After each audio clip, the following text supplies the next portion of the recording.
Is Fred my daddy? Repeated Sammy, making things awkward for her mother and her mother's brand new fiancé, Fred, as they dined at the hibachi restaurant with Quinn's kids, Sammy and Denny, and Fred's son, Jake. He'll actually be your father once your mom and he get married, Sammy, answered Fred's best friend and Jake's Uncle Parker. Oh, wow, said the server. Well, that shows you what I know. Now what does everyone want to eat? As the children took turns relaying their dinner orders to the server, Quinn and Fred both regarded Parker with a nod. Parker had saved everyone from an awkward moment. After a fine dinner where the accomplished hibachi chef had thrilled everyone with their acrobatics, everyone headed home. Sammy, Denny, and Jake agreed and immediately went to their own rooms to change. Sammy climbed into her bed and turned on the nightlight, waiting for her mother to come in and say goodnight. Her brother Denny, however, had a different plan. Denny went into Jake's room, and the two boys sat on Jake's bed. It's pretty cool that you have an uncle and grandparents, Denny said to Jake. We never had anything like that. Grandpa Peter is really cool, and Grandma Marcy is nice and makes really good cookies. That's only one set of grandparents, Jake lamented. What do you mean? Jake sighed. Well, there's also Beatrice's mom, who makes me call her Meemaw. Meemaw, laughed Denny. That's a silly name. She's scary, warned Jake.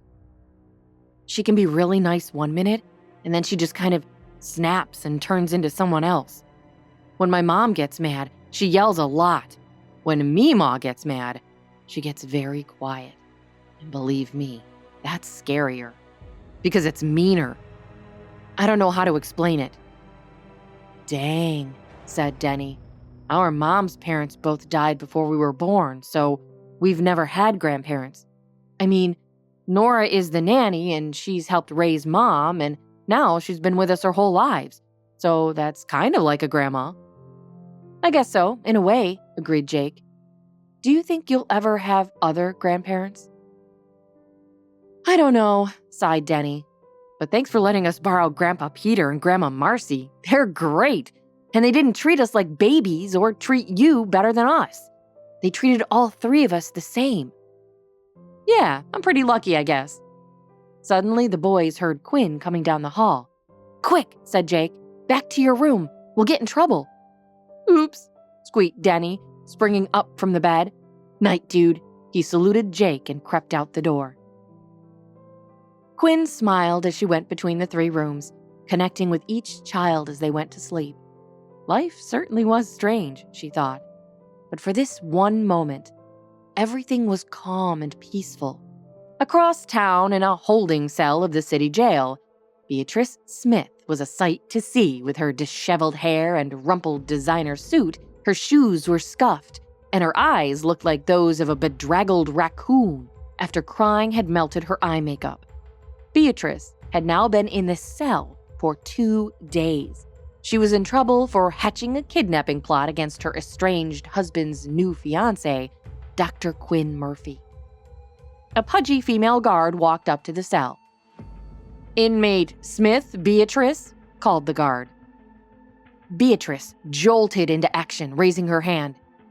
Here, she said numbly. You made bail, ma'am. You're free to go. Come with me, please. Beatrice felt so relieved. She knew that at some point, someone would get her out of there. Now she was very curious as to who paid her bail. All the way to the intake area, Beatrice tried to guess. Good luck, ma'am, said the guard, shutting the prison doors behind them and unlocking Beatrice's handcuffs, which slipped from her wrists with a metallic shing. Beatrice rushed forward to the desk area, only too happy to be getting out of there. She received her belongings from another guard from behind a pane of glass. I don't get any thanks for bailing you out. Beatrice heard a familiar voice and turned around to see the person who had bailed her out. You! Yelled Beatrice, narrowing her eyes. She couldn't believe who it was. She knew immediately this would come with strings attached. What will I owe you now? murmured Beatrice, as her mystery benefactor guided her out of the jail to the sidewalk outside. Hi, Quinn here, and if you're wondering what happens next, click on the link in the description to listen to the full audio series. You can also watch the next episode here in the playlist.